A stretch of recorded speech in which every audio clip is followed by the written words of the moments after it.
Hello दोस्तों, मेरा नाम डॉक्टर अविरल वत्स है। मैं एनएचएस स्कॉटलैंड में क्लिनिशियन हूँ और एक ट्रेनिंग से एक साइंटिस्ट भी हूँ। आज हम बात करते हैं मंकी पॉक्स के बारे में। आप काफ़ी खबरों में सुन रहे हैं कि मंकी पॉक्स के जो केसेस हैं वो बढ़ रहे हैं। पूरी दुनिया में 200 से थोड़ा कम केसेस जो हैं वो मंकी पॉक्स के या तो डिटेक्ट हो गए हैं या सस्पेक्टेड हैं। ये 12 से ज़्यादा कंट्रीज़ में ऑलरेडी पाई जा चुकी है। मंकी पॉक्स क्या है? देखिए, मंकी पॉक्स कोई नई वायरस नहीं है। सबसे पहले तो ये वायरस हमें 1958 में सबसे पहले डिटेक्ट की गई थी। मंकीज़ के अंदर, जो रिसर्च मंकीज़ थे उनके अंदर ये पाई गई थी। सेंट्रल अफ्रीका में, डेमोक्रेटिक रिपब्लिक ऑफ कॉन्गो में एक्चुअली ये पहले पाई गई थी और उसके बाद 1970 में पहला ह्यूमन केस डिटेक्ट होता है मंकी वायरस का। तब से अक्सर जो केसेस हैं वो central Africa, democratic Republic of Congo, Nigeria, उसी बेल्ट में अक्सर पाए जाते हैं। ये उसके अलावा अफ्रीका के बाहर केसेस ज़्यादा नहीं पाए जाते।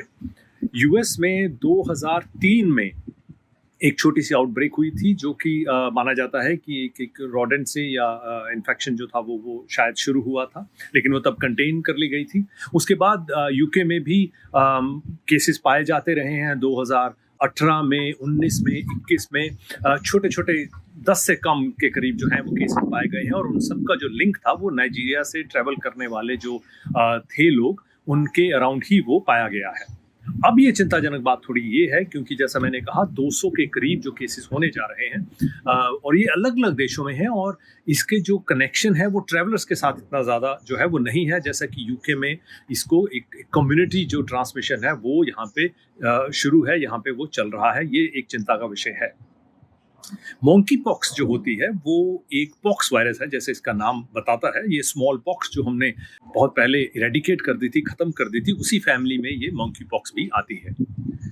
अब बात करते हैं कि मंकी पॉक्स जो है वो फैलती कैसे है। सबसे पहले इसका फैलने का तरीका है कि ये ह्यूमन टू ह्यूमन ट्रांसमिशन बहुत ज़्यादा नहीं पाया जाता। इसका ज़्यादा ये जो इन्फेक्टेड एनिमल्स होते हैं, जो रोडेंट्स होते हैं, उनसे ये ज़्यादा ट्रांसमिट होती है, अभी तक का जो डेटा है। लेकिन जो अभी केसेस बढ़ रहे हैं इसके बारे में अभी कहना थोड़ा मुश्किल है।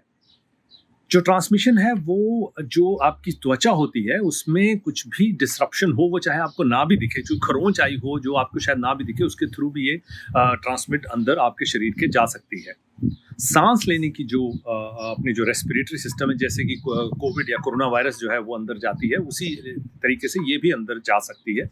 म्यूकस मेम्ब्रेन्स होते हैं हमारी आंखों में, हमारे मुंह में, हमारे नाक में, उसके द्वारा भी ये शरीर के अंदर प्रवेश कर सकती है। जो लोग इन्फेक्टेड हैं उनके साथ रहने में ज़्यादा रिस्क है और उसके थ्रू ये ज़्यादा जो है ट्रांसमिशन होता है। इसी के चलते जो हेल्थ केयर वर्कर्स हैं वो बहुत क्लोज कांटेक्ट में आते हैं, क्योंकि जो पेशेंट है वो अगर उनके ऊपर खांस दे या छींक दे तब इसका ट्रांसमिशन होना बहुत पॉसिबल हो जाता है, अगर वो काफ़ी क्लोज कांटेक्ट में है पेशेंट के साथ। तो ये रहे तरीके जिसके थ्रू ये फैलती है। अगर मान लीजिए किसी को मंकी पॉक्स हो जाती है तो उसके लक्षण क्या है?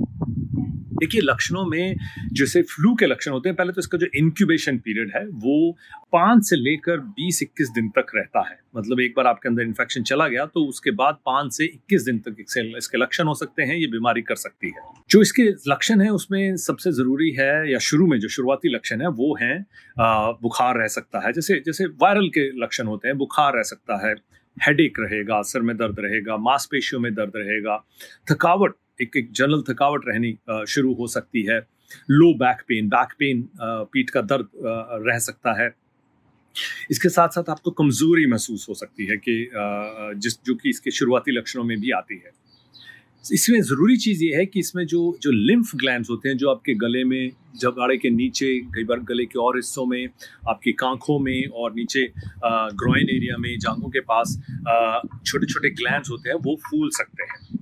और यही फ़र्क होता है मंकी पॉक्स का और स्मॉल पॉक्स का। स्मॉल पॉक्स में ये वाले जो ग्लैंड्स होते हैं वो फूलते नहीं हैं, उनमें वो बढ़ते नहीं हैं, उनमें स्वेलिंग नहीं आती है। ये जो लक्षण हैं, इन्हीं के जब फीवर आने के 2-3 दिन के बाद आपके ग्लैंड्स फूल सकते हैं और ग्लैंड्स फूलने के 3-4 दिन के बाद एक बहुत ही पर्टिकुलर, बहुत ही पेक्यूलियर स्किन का रैश शुरू हो जाता है, जिसकी हम काफ़ी फोटोज़ भी देखते रहे हैं, अभी न्यूज़ में भी चल रही हैं। ये रैश जो है आपके फेस से अक्सर शुरू होता है और ये एकदम पहले तो एक फ्लैट तरीके का रैश होगा और उसके बाद ये उसमें थोड़ा उभार आएगा। 2-3 दिन के बाद फिर उसमें पानी भर सकता है। उसके कुछ दिनों के बाद उसमें एक हम कहें कि कलर्ड लिक्विड भर सकता है। पहले क्लियर लिक्विड भरेगा, फिर वो कलर्ड भी हो सकता है, पस भी हो सकती है, और वो फिर फूटता है, और फूटने के बाद छोटी सी अल्सर होती है उसमें, और उसके बाद उस पे स्कैबिंग होती है, जो एक परत जम जाती है हीलिंग की, जो हम जानते हैं, और उसके बाद जो है वो हील कर जाता है। ये स्टेज जो है, स्कैब जो रैश की जो स्टेज है पूरी, शुरू होने से स्कैबिंग तक जो है वो, उसमें कई बार 2 से 3 हफ्ते जो है वो लग जाते हैं। ये जो रैश का जो साइज होता है, ये जो दाने होते हैं, इनका जो साइज होता है वो अलग अलग हो, छोटा भी हो सकता है, काफ़ी बड़े भी हो सकते हैं, तो एक साइज के नहीं होते। जैसे चिकन पॉक्स के दाने होते हैं, वहाँ से वो शुरू हो सकता है, और वो बड़े भी हो सकते हैं, और फेस से शुरू होकर, चेहरे से शुरू होकर वो पूरे शरीर में फैल सकते हैं। जो इंसान को ये इन्फेक्शन हुआ है, जब तक ये रैश ठीक होकर उसके ऊपर स्कैबिंग होने के बाद तक वो पूरा ठीक नहीं हो जाता, तब तक वो इन्फेक्शन को फैला सकता है। आप इंक्यूबेशन पीरियड जो होता है उसमें आप इन्फेक्शन नहीं फैलाते, लेकिन एक बार आपको ये शुरू हो जाता है रैश, तब आप, और रैश के स्कैबिंग तक आप इसको फैला सकते हैं। तब ऐसे में हमें ऐसे इंसानों से थोड़ा दूरी बना के रखनी चाहिए जिनको ये रैश चल रहा है। ये रहे इसके जो मोटे मोटे सिम्टम्स होते हैं। अब इसमें इलाज क्या है? देखिए, इलाज इसका लार्जली सपोर्टिव इलाज होता है, कि उसका मतलब है कि जैसे वायरल में हम बुखार है तो उसके लिए पैरासिटामोल देते हैं, डिहाइड्रेशन हो रही है तो फ्लूइड्स दिए जाते हैं, तो उसमें कोई एक स्पेसिफिक दवाई नहीं है जो इसके अगेंस्ट काम करती है, तो इसको सपोर्टिव इलाज कहते हैं। और यही सपोर्टिव इलाज, इसके चलते अफ्रीका में जिनको ये इलाज अगर नहीं मिलता तो जाने भी जा सकती हैं, लेकिन जब ये इलाज मिलता है तब जाने उतनी नहीं जाती हैं। तो इस पे सपोर्टिव इलाज मिलने पे ही डिपेंड करता है कि जान बचती है या जान जाती है। एक बात मैं कहना भूल गया कि जो ये मंकी पॉक्स है, इसके 2 स्ट्रेन्स हैं। एक स्ट्रेन ऐसा है जिसके चलते जो मौत का जो मोर्टेलिटी रेट है उसका, वो 10% के करीब है। अगर मैं आपको एग्जांपल दूं तो कोविड का जो मोर्टेलिटी रेट है वो 1% से कम है, और इसका भी एक स्ट्रेन, मंकी पॉक्स का एक स्ट्रेन ऐसा है जिसका जो फैटेलिटी रेट है वो 1% है।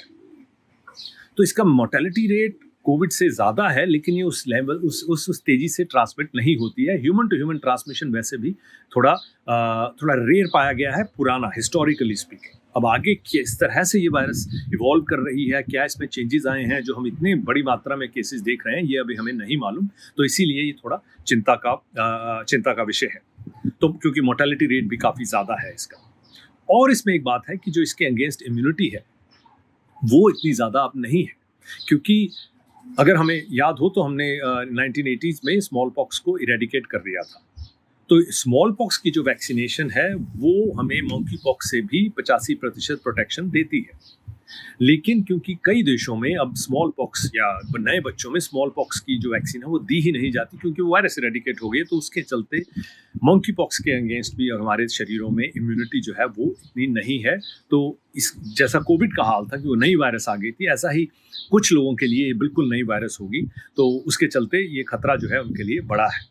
लेकिन अच्छी बात यह है कि ये इतनी तेज़ी से फैलती नहीं है, और ये हमारे लिए नई वायरस नहीं है, साइंस के लिए नई वायरस नहीं है। तो इसकी वैक्सीन पहले से है, और इसका इलाज कैसे करना है वो हमें मालूम है, क्योंकि सेंट्रल अफ्रीका में जो मरीज़ हैं उनका इलाज होता है। तो हम उस तरह से ऐसे जैसा हम कहें कि एकदम अचंभे में पकड़े नहीं जाएंगे इसमें।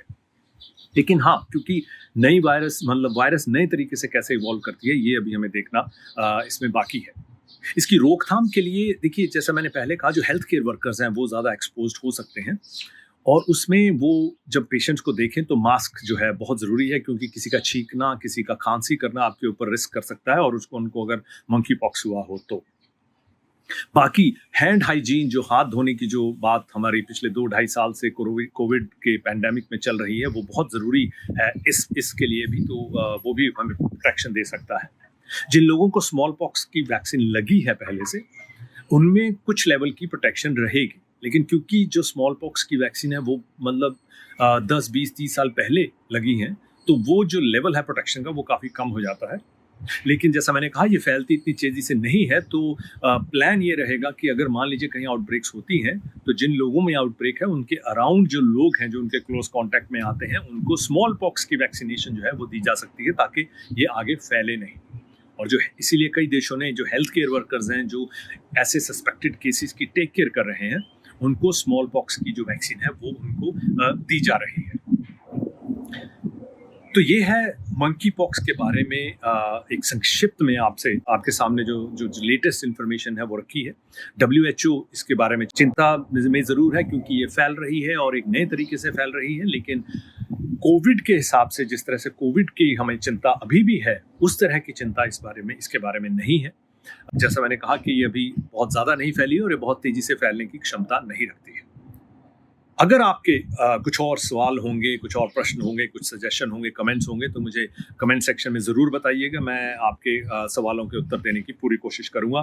ख्याल रखिएगा। धन्यवाद।